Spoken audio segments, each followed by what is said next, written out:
السلام علیکم ورحمۃ اللہ وبرکاتہ۔ بسم اللہ الرحمن الرحیم۔ ناظرین، آج کا ہمارا موضوع جنات انسان کے جسم میں کیسے حاوی ہوتے ہیں، کون سے حصے سے جنات داخل ہوتے ہیں۔ اللہ تعالیٰ نے اس کائنات کے اندر کئی عالم تخلیق کیے۔ اس کرۂ ارض پر دو ایسی مخلوقات ہیں جن کی ہدایت کے لیے اللہ تعالیٰ نے 1,24,000 پیغمبر اور رسول مبعوث فرمائے۔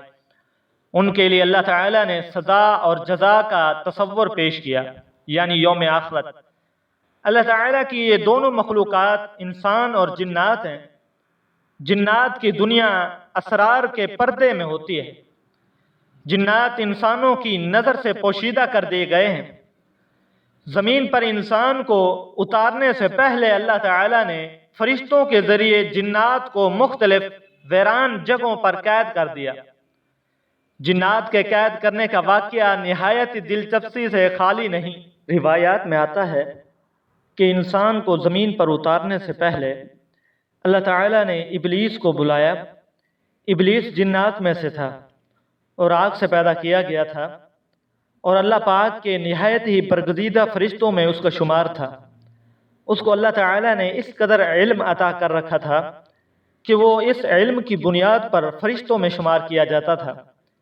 ابلیس کو حکم دیا گیا کہ فرشتوں کی ایک جماعت کے ساتھ زمین پر اترو، اور وہ جنات جو زمین پر فساد اور لڑائی جھگڑوں میں مشہور ہیں، انہیں ویران جگہوں اور پہاڑی علاقوں میں قید کر دو۔ یہ خاص مقرر وقت تک وہاں قید رہیں گے۔ ابلیس بارگاہ الہی سے حکم لے کر فرشتوں کی ایک جماعت لے کر زمین پر اترا اور جنات کو نہایت ہی کم وقت میں مختلف جگہوں اور پہاڑی غاروں میں قید کر دیا، جو ایک روایات کے مطابق حضرت سلیمان علیہ السلام کے دور تک قید رہے، اور پھر اللہ تعالیٰ کے حکم سے انہیں آزادی ملی، اور پھر وہ دنیا میں چلنے پھرنے لگے۔ جنات کو قید کرنے کے بعد ابلیس فرشتوں کے ساتھ اللہ کے حضور پیش ہوئے، اور ابلیس کے دل میں تکبر تھا کہ اس نے انتہائی کم وقت میں نہایت طاقتور جنات کو قید کے متعلق غرور کیا۔ اس کی خبر رب العالمین کو تو ہو گئی، مگر دیگر فرشتے اس سے بے خبر رہے۔ روایات میں آتا ہے یہ وہ پہلا موقع تھا جب ابلیس نے غرور کیا۔ اللہ پاک نے اس کے غرور کو ختم کرنے کے لیے آدم علیہ السلام کے سامنے سجدہ کرنے کا حکم دیا، تو ابلیس نے انکار کر دیا، کیونکہ جنات کو قید کرنے کے بعد اس کے دل میں غرور اور تکبر آ چکا تھا کہ میں آگ سے بنا ہوں، یہ مٹی کی پیداوار، میرا اور اس کا کیا جوڑ کہ میں اس مٹی کے پتلے کو سجدہ کروں۔ اس حکم کے انکار پر ابلیس کو بارگاہ الہی سے نکال دیا گیا اور اسے شیطان ٹھہرا دیا۔ حضرت سلیمان علیہ السلام کے دور میں جنات کو آزادی ملی، کیونکہ مقرر وقت پورا ہو چکا تھا۔ اس کے بعد قید سے نکل کر دوبارہ زمین میں وہ فساد کرنے لگے۔ حضرت سلیمان علیہ السلام کے معجزات میں سے ایک معجزہ یہ بھی تھا کہ وہ شیاطین جنات کو قابو کر لیتے اور انہیں سزا کے طور پر دوبارہ قید میں ڈال دیتے۔ جنات کے وجود کا ذکر قرآن کریم میں آیا ہے، اور ایک پوری سورت جن کے نام سے موجود ہے۔ مسجد جن مسجد حرام کے شمال کی جانب 3 کلومیٹر مسافت پر واقع ہے۔ تاریخ اسلام کی عظیم یادگار سمجھی جاتی ہے۔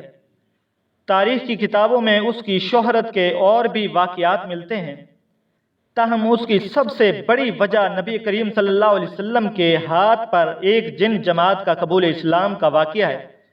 مسجد حرام کے شمال میں 3000 میٹر کے فاصلے پر جہاں آج مسجد جن موجود ہے، جنات کی ایک جماعت نے رسول اکرم صلی اللہ علیہ وسلم کے ہاتھ پر اسلام قبول کیا۔ آپ سے قرآن پاک سنا۔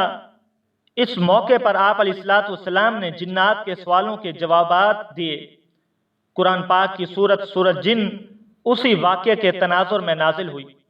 اسی مناسبت سے وہاں مسجد تعمیر کرائی گئی، جسے مسجد جن کہتے ہیں۔ جنات کے انسانوں پر اثر انداز ہونے کے واقعات بھی آئے روز ہمارے مشاہدے میں آتے ہیں۔